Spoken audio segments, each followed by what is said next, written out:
must be our goal and our guide. And all that we strive for as a human family, dignity and hope, progress and prosperity, depends on peace. But peace depends on us.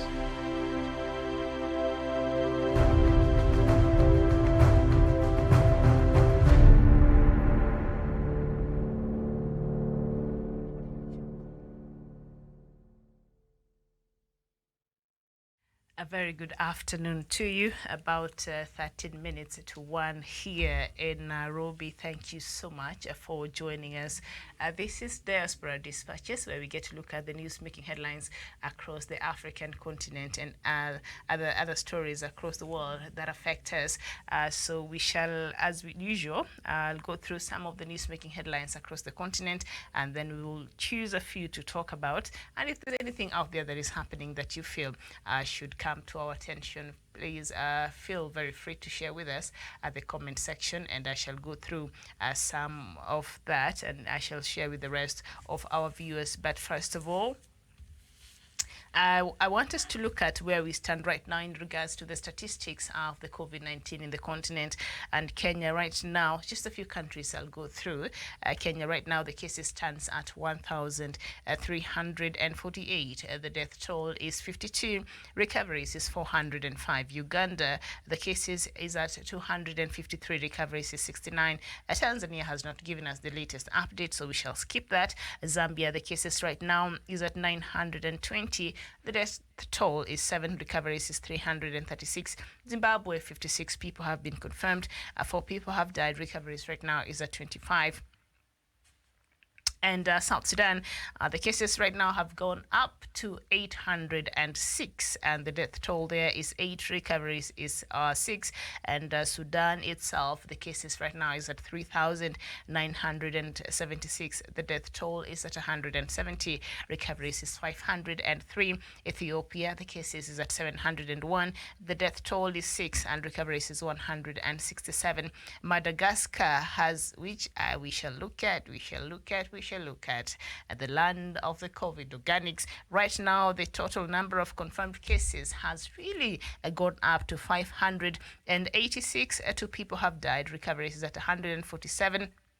I don't know what is happening in Madagascar, but I have one of those in our news item, so we shall look at what could be the possible reason why the cases of Madagascar have gone up, really up. And Somalia, the cases right now is at 1,711. 67 people have died, 253 others have recovered. And then we go to Rwanda, 321 cases, recoveries 222, so about 199 people there are still receiving treatment, I believe. And South Africa, which is the leading country here in the continent, 24,000 cases, 264. The death toll is at 524, and recoveries is 12,741. And then we go to Burundi, 42 cases, and this has been for a couple of days. I don't know, by the long queues and the elections that happened, if at all we should brave ourselves to see a spike of numbers there in Burundi. I'm not sure, but the case is still at 42, recoveries 20, and 1 person has died.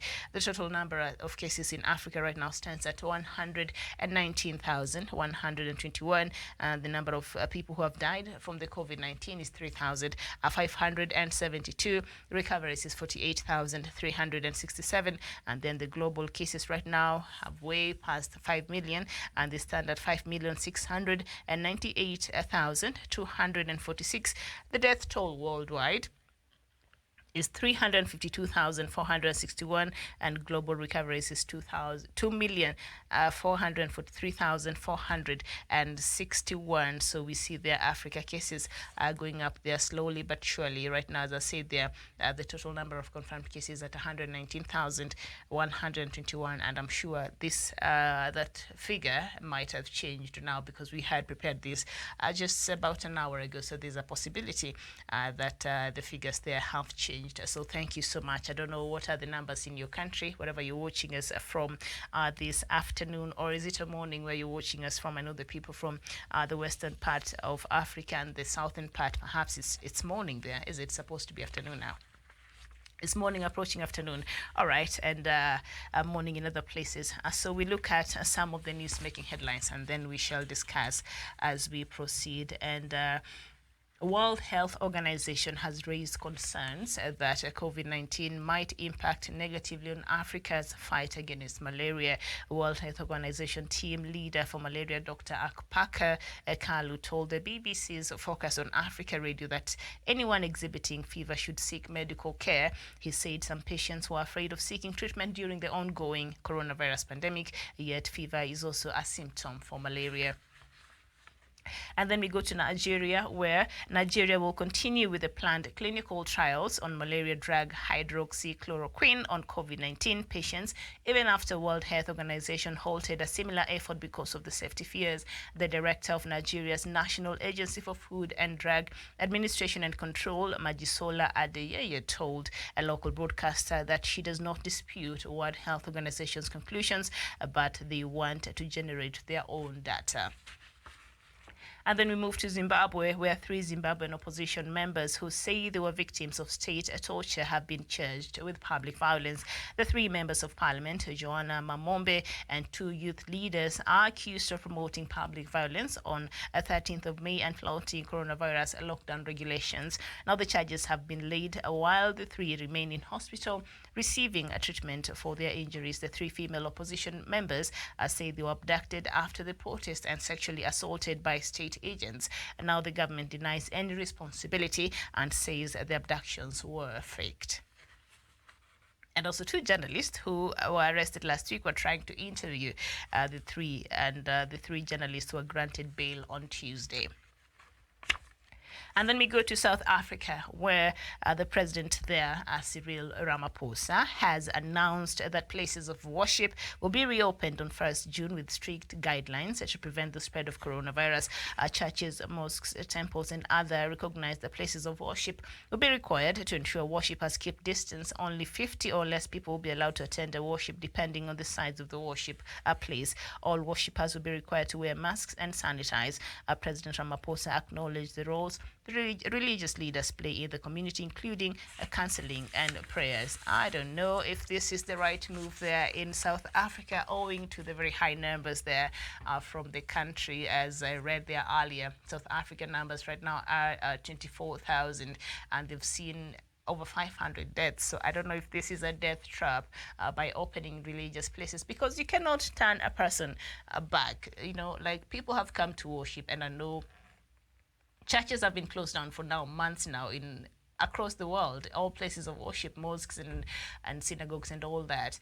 And now that South Africa seems to be at the peak, and you want to open the places of worship, how are you going to tell people, okay, fine, we've counted, it's 50, and now the rest of you go back home? And they've driven all the way, or they've taken public transport, or they just found their ways to come to the place of worship, and you want to tell them now, the number we have achieved, the number that we wanted, now go back home, because the rest of you, we will be violating social distancing measures. I'm not sure how this is going to work. Will this be another death trap? There on the increase of COVID-19 cases there in South Africa, and indeed in these other countries that are trying to open up such places that will attract a huge crowd, because that's just one of the ways that allows COVID-19 to spread like bushfire. Let me know what you think about this move by South African government to open the places of worship as of 1st of June, that is about next week. And then we go to the DR Congo, where a close ally of President of the Democratic Republic of Congo has been removed from office following claims that he wanted $7 million to organize a formal meeting to extend the country's state of emergency during the pandemic. Listen, now, Deputy President Jean-Marc Kabund belongs to a minority party, and the petition to dismiss him angered his colleagues, believing they had no real chance of blocking the move. A fight broke out in Parliament on Monday. Now, the minority MPs, composed of President Felix Tshisekedi's party, the Union for Democracy and Social Progress, and his ally Vital Kamerhe's Union for the Congolese Nation, left the room, and the vote carried on with 289 of 315 voting to dismiss Mr. Kabund. So he wanted to be given $7 million to organize a formal meeting to extend the country's state of emergency during the pandemic. All right, let that sink in as we move to Libya. And the U.S. military has accused Russia of sending fighter jets to Libya to support Russian mercenaries there. There was no immediate response from the Russian Defense Ministry to the U.S. Africa Command AFRICOM allegation. Earlier this month, a leaked UN report spoke of hundreds of mercenaries from the shadowy Wagner group operating in Libya. Russia backs renegade General Khalifa Haftar's army. The country has issued a new call for Libya a ceasefire and political talks. Russian Foreign Minister Sergei Lavrov discussed the conflict with an ally of General Haftar by phone on Tuesday, the Foreign Ministry has said. So you see how the proxy wars come and play out in Africa. So Libya, you would think, all right, so what is happening there? Now you see Russia is said to have, brought in mercenaries there in Libya, and they're supporting the renegade Mr. Khalifa Haftar, who the UN-backed government is trying to fight. I mean, it's... Let's go to Angola, where Angolan businesswoman Isabel dos Santos and her Congolese husband Sindika Dokolo have decided to challenge the freezing of their assets in the context of investigation of embezzlement of public funds, the lawyer said on Tuesday. Daughter of former President Jose Eduardo dos Santos, who was president of Angola between 1979 to 2017, the billionaire and her husband, businessman, are accused by the courts and the International Consortium of Investigative Journalists of looting Angola's coffers for their personal use, according to Angolan Public Prosecutor's Office in charge of the case. The Luanda government has put the value of embezzlement to up to $5 billion US. And if you've been watching us, you know this is a story that we have been following, and it is quite complicated there. The now President João Lorenzo and the Dos Santos family, they're very good. They even have family ties there, and now it's quite an intricate situation there. So we move to Burundi, where the outgoing Burundian president, Pierre Nkurunziza, on Tuesday congratulated his protege, General Evariste Ndayishimiye, who won the 20th May presidential election, seeing in his broad victory the proof of the people's support for the projects and values conveyed by the regime. General Ndayishimiye, a candidate of the ruling CNDD-FDD party, won the presidential election with 68.72% of the votes against 24.19% of his main opponent, Agathon Rwasa. Now, according to official figures announced on Monday by the National Independent Electoral Commission, Cheney, that put General and Ishimire to be the winner of that election. And we know what happened when that election was happening there in Burundi. I don't know how you even... social media was closed. No WhatsApp, no Facebook, no Twitter, no Observer. Remember, Burundi waited until 9 days to election for it to announce that anybody wanting to come here as an election observer, be it from East African community or outside, then you have to go to a 14-day of quarantine. Now, 14 days of quarantine, and the election is supposed to happen 9 days. In 9 days' time, and yet you are going to monitor the election that by the time you come out from quarantine, the election will be done. In fact, the winner would have been announced. And so it's just a bogus election there that I don't even know why we are calling it election there in Burundi. It was just a stamping of Mr. Nkurunziza's protege, who was the Secretary General of CNDD-FDD party there, that also Mr. Nkurunziza came with to power. So this was the Secretary General, and he chose his to succeed him. Now, what I'll be interested to see is how this relationship would work out, because we've seen earlier in a few cases, especially here in the continent, where the incumbents went ahead and chose people they thought will continue with their policies, will continue to advance their interests and take care of them after they're out of the presidency. And it turns out to be very murky, like the story there I just read of Angola. I remember Dos Santos and Lourenço were very good friends and in the same party, and they worked together. In fact, Lourenço worked in Mr. Dos Santos' government for a long period of time, and then Mr. Dos Santos was very comfortable and had confidence in Mr. Lorenzo. He said, you know what, I just go ahead, I'll support you, I'll back you. Then after Mr. Lorenzo became the president, he said, oh no, I want to be my own person. And then now one of the things that he ran on when he was campaigning was to fight corruption. And Dos Santos' family has looted Angola to its knees, and it has been involved. I mean, that guy was the president for that country for what, 37 years or what?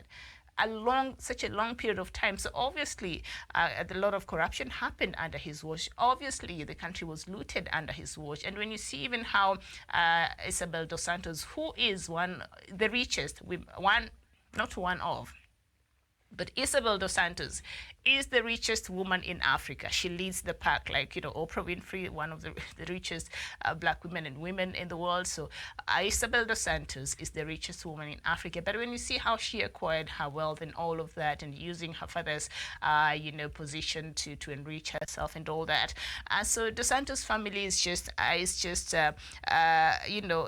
really perpetrated economic crimes in Angola. So now Lorenzo, who was chosen by Dos Santos to replace him, now is going after Dos Santos' family.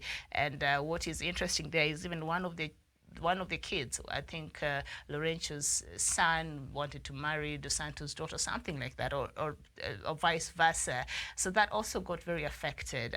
They had engaged to get married. So they were that close. They were very close. But now Lorenzo seems to be going after, his predecessor there. And things have been very difficult there in Angola. So I don't know if that is what will play out in this case of Burundi, because we know Burundi is such a closed country, and the things that President Pierre Nkurunziza did really made sure that Burundi was locked out the rest of the world, locking out the international media, locking out international bodies. Matter of fact, just got rid of some members of the UN the UN office in Burundi, and all of that. So because he does not want accountable, he could not tolerate anybody who is coming out and speaking against his leadership and his poor governance and his lack of freedoms, very important freedoms there in Burundi. So he made sure the offices were closed, and he chased them out of the country. So I don't know, because that really affected Burundi. Burundi is going through a very tough, economic times, and even now with COVID-19 has just made it worse.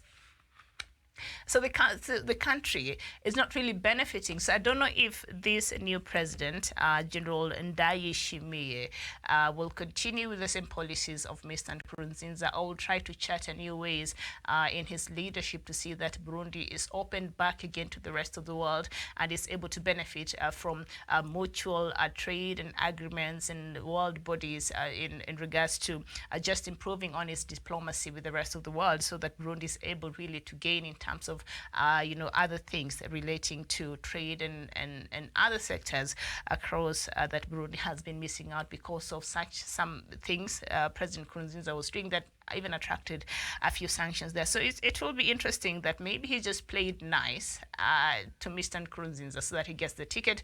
And so now I want to see if he will continue with the policies there of Mr. Nkurunziza, and also if at all he will decide, you know what, now I wanted to be the president, now I am the president, so now I want to be my own man.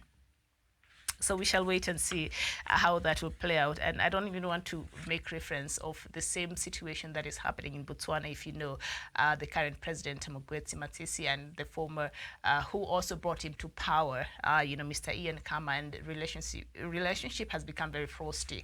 So let's just wait and see how this one of former President Nkurunziza and now his protege, who won. I don't even want to say he won, because that election was just a stamping of, there was, who is to tell it was free and fair when we didn't even have monitors, so even for the East African community to go there and oversee the elections, as happens, in a lot of elections in Africa. So I just don't know. But there it goes. The general had 68.72% of the votes that were cast on last week, and the results were made available on Monday. And we move to Madagascar. Please hear me. Madagascar now is sending soldiers and doctors to the city of Toamasina in an effort to contain a spike in COVID-19 cases in the country's second largest city. Madagascar confirmed 122 new cases last Thursday. The more than 100 soldiers sent to Toamasina are charged with keeping the peace and enforcing requirements for wearing masks and social distancing. A spokeswoman of the Anti-COVID-19 Operational Command Center said doctors will investigate whether the recent deaths on the Indian Ocean island are due to the coronavirus or another disease. Now, the French news agencies said some witness accounts revealed the bodies had turned up into the streets of Toamasina, with the cause of death not known. Now, here's the thing, this is making news headlines today because we know Madagascar, President Andry Rajoelina has been coming out and trying to sponsor and create awareness on this herbal remedy that he says the country has in regards to the treatment of COVID-19. And so the cases were relatively low. In fact, the last time I checked, the cases were less than 200, and majority of them had gotten well. And I was just here, cheering on and saying, perhaps the herbal treatment is really working. So I don't know, it is in that regard that the people of Madagascar now decided, you know what, after all, we have the remedies, so we don't need to wear our masks properly. We don't need to wash our hands. We don't need to sanitize. There's no need for social distancing. I mean, our lives are just okay because we have the COVID organic. And that is what Madagascan government calls that remedy.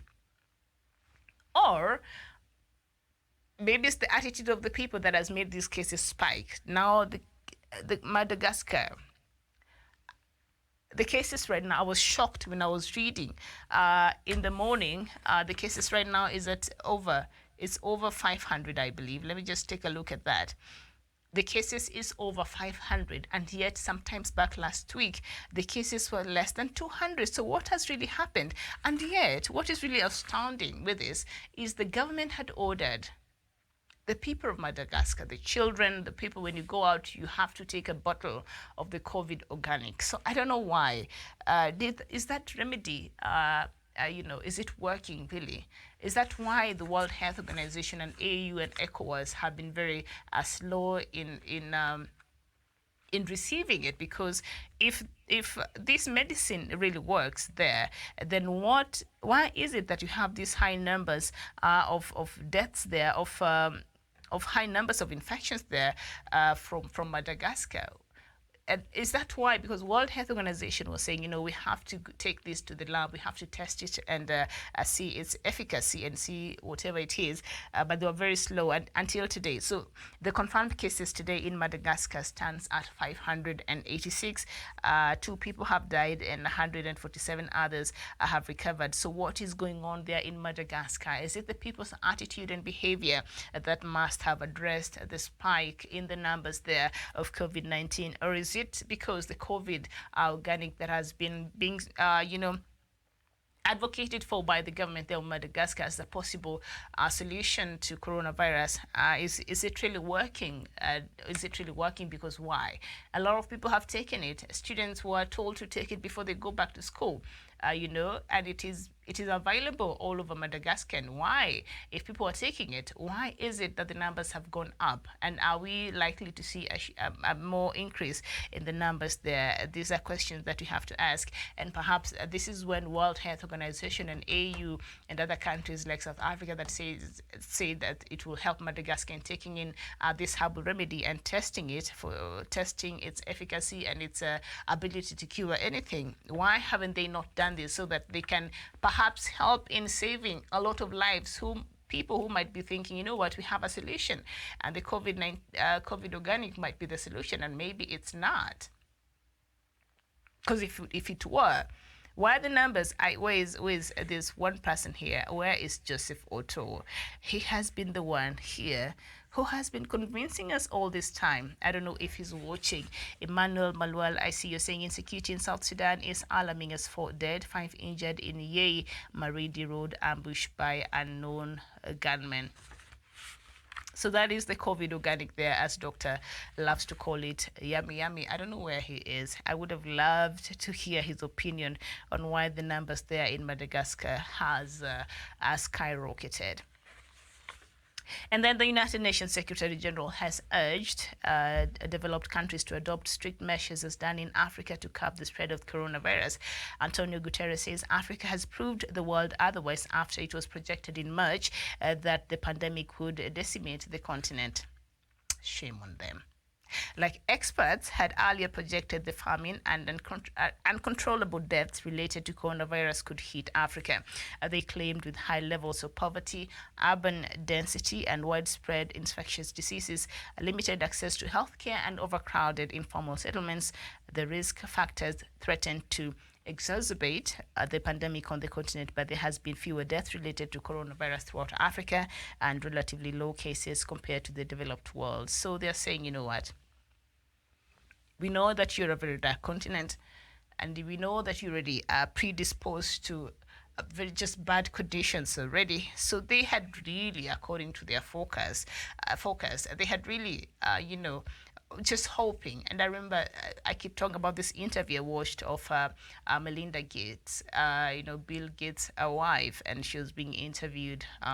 The US had just started, the numbers were just starting to get high there, and people were dying in their tens of hundreds in Italy and other places in Europe. And she was asked, so what is it during this time? What is it that keeps you awake at night? And she said, the reason why I'm unable to sleep at night is when I think about Africa and how soon we shall start seeing dead bodies in the streets of Africa across this continent, because we don't, she said, Africa does not have water at all. Africa, of course, our healthcare system is wanting, but according to her, I don't know if we even have hospitals at all. And, as much as these problems are there, as an African, I was quite offended. I said, you know what? We do have our problems. And indeed, our healthcare system is wanting. There's no question about it. But come on now. It's not all doom and gloom as they want it to see. So now Antonio Guterres is coming out and saying, you know what, the rest of you outside there, can you please adopt and copy what Africa is doing? Oh my goodness. For the first time, we are, the world is supposed to watch and see how we're able to take care of a crisis. That's very interesting there. And this attitude towards Africa sometimes, I know a few times it is warranted, but sometimes, like on this occasion, I just don't understand, But now he's saying that all even developed countries should adopt strict measures as done in Africa to curb the spread of the coronavirus. Antonio Guterres says Africa has proved the world otherwise. Africa has proved the world wrong after it was projected in March that the pandemic could decimate the continent. It was not just going to ravage, but it was going to decimate the continent. Like, half of us are going to die, and then the rest of those who are going to remain are going to continue the legacy of Africa. It's just bad. But you know what? God is good. So we proved them wrong there. And we move to South Sudan. I don't know what you feel about that as an African. I don't know if I should take that as a compliment and say, oh, thank you, or I should just sit here and continue to get offended with such a mentality and such. I don't know why they look at us like that. Yeah, is it warranted, that kind of perception they have towards us? We have our problems, but we are able to manage our lives somehow. We have some brains here that work, that actually can find solutions for our problems. Come on now, give us some credit, all right? And then we move to South Sudan, where President Salva Kiir has urged people to exercise self-control and avoid leaving homes just to congregate at tea places. Who is still congregating at tea places in South Sudan? As the numbers of COVID-19 patients move closer to 1,000 mark, the president said South Sudan may not be able to withstand a full-blown emergency if the number of coronavirus continues to rise. His remarks follows his week's revelation that the task force is facing difficulties in tracing contact while the numbers in the countries continue to spike. Earlier, the task force said it is unable to completely enforce the lockdown due to ignorance and denial of the virus by the public. It said many people venture out of their homes to the markets to search for food. Others claim they would rather die of the virus than hunger. South Sudan. And I think if there's a country in Africa, outside of the few ones that contracted the virus a bit late, we've seen Lesotho's number, they have not gone really up. It is the last country that the coronavirus was reported in. I think South Sudan had all the time to prepare, to protect, to put measures in place, and it failed to do that because the coronavirus was really spreading in these other countries in Africa. But South Sudan is one of the last countries that, a few countries that were able to record their first cases. And after the recording of the first cases, we've seen numbers go up every single day. And the cases right now is at 806 as we speak, with 8 deaths and 6 recoveries. So out of 806 cases, only 6 people have recovered. What are we talking about?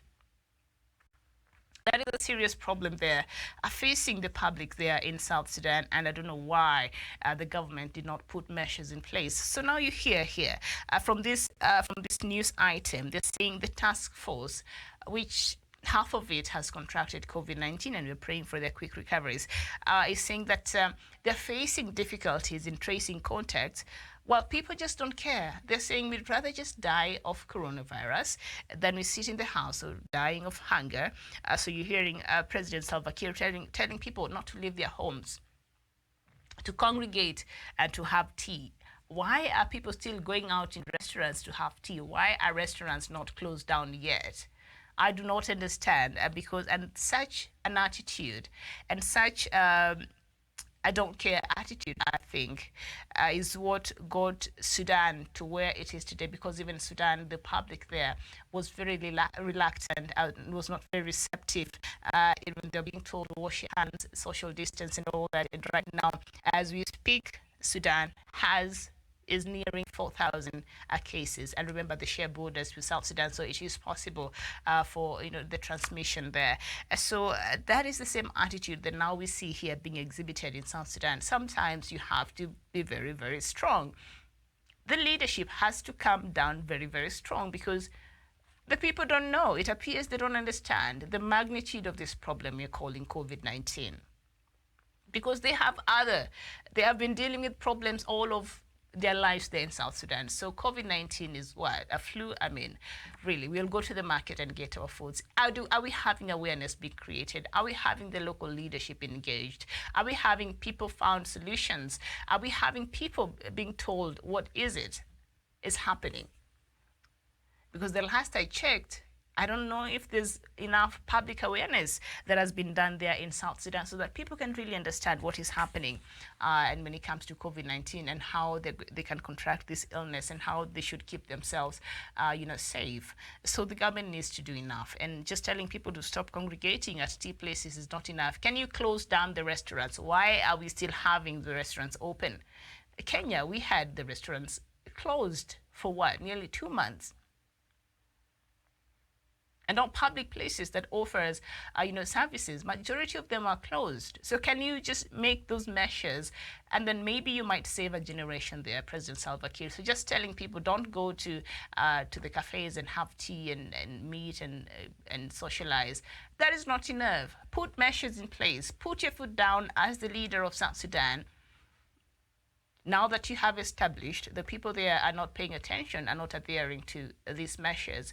Go further so that you're able to protect the people of South Sudan, not lamenting, not coming out here and telling people don't go and have tea. They will go and have tea as long as that restaurant at a corner there is open. Can you perhaps close it the next 2 weeks or so, so that it can get into the minds of people that, you know what, this thing is actually very serious, because where we are with the numbers in South Sudan, it is worrying.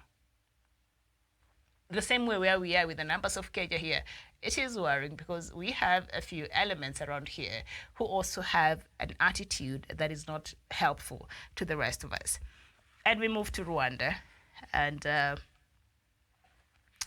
let me see. Emmanuel Malual, I see you back. You're saying there are serious violations of social distancing in South Sudan that has contributed to widespread of COVID-19 in the country. At night, Michael Losowo, you're saying it is worrying me. It is really worrying. me, as I can hear every day South Sudan cases increasing, and the health system is so weak there, and they can't let people stay home since the workers need be paid for more than 3 months. Yes, indeed. I think for South Sudan, it's just a cocktail of other existing problems that it's just making.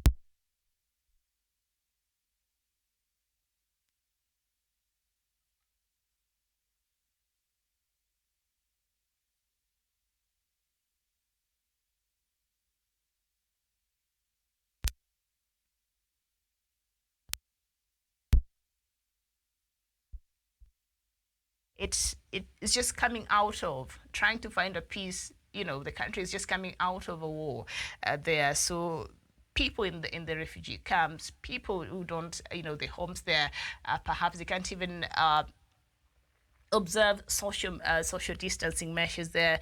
People who have nothing, who have to go out there and work and all that. So it's a lot. It's just a lot going there for South Sudan. But can the think tanks, can the leadership of South Sudan?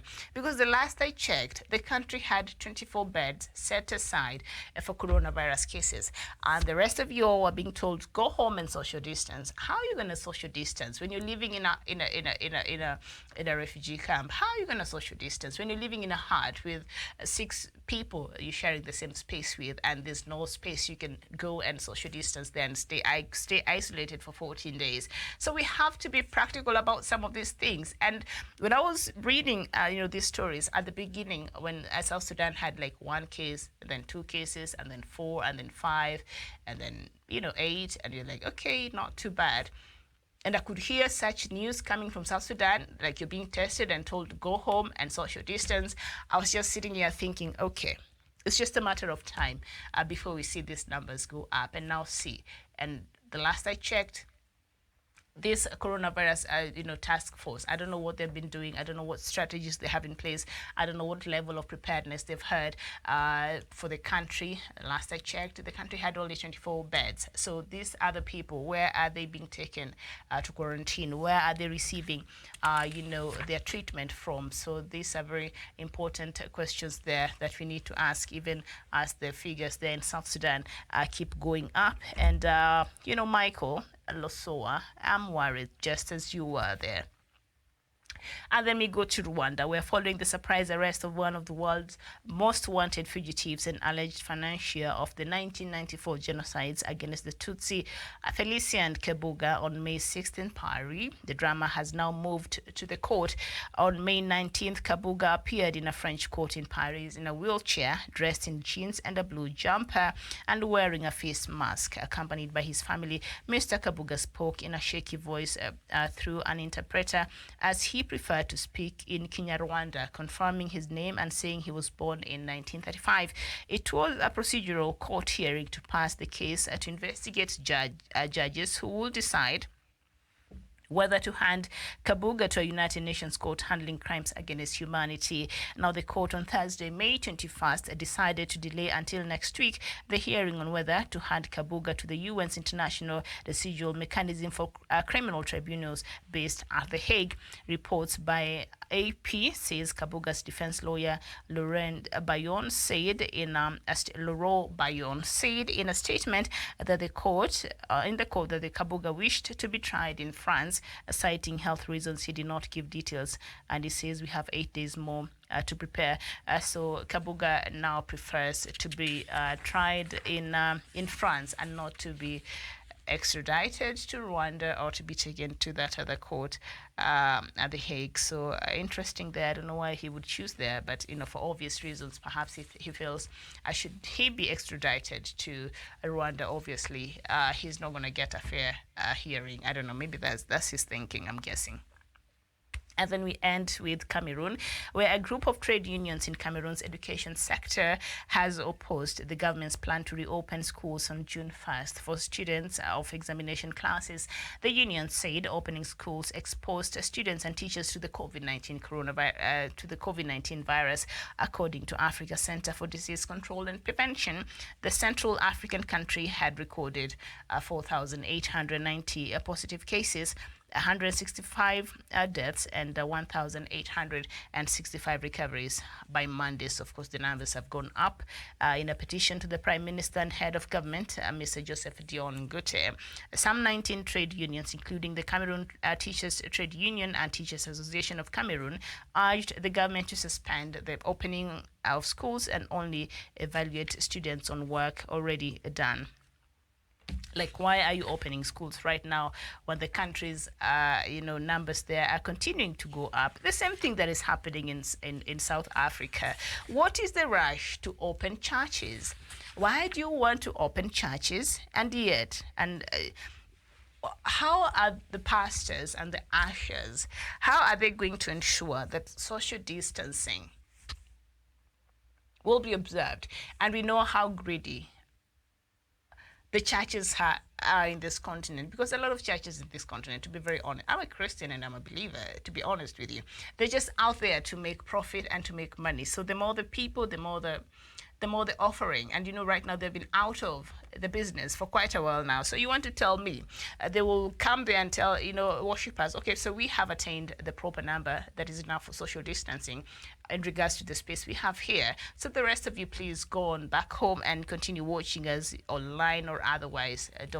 How is that even going to be made possible? So I think that South African President Cyril Ramaphosa making this announcement that churches and temples and mosques shall be opened on 1st June. I think this is a suicide mission, and we perhaps will continue seeing the numbers there in South Africa going up and up and up. So I don't know what is your opinion on this. So thank you so much. This has been Diaspora Dispatches. I will see you here again tomorrow. Thank you for watching. My name is Miriam Ogutu. A very good afternoon to you.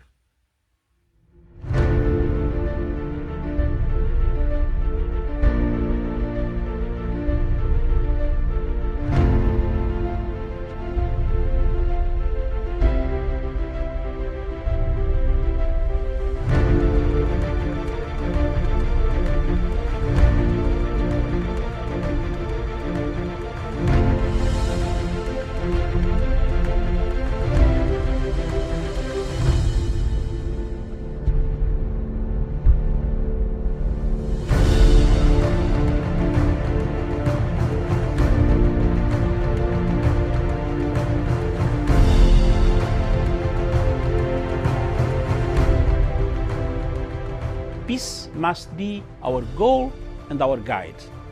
And all that we strive for as a human family, dignity and hope, progress and prosperity, depends on peace.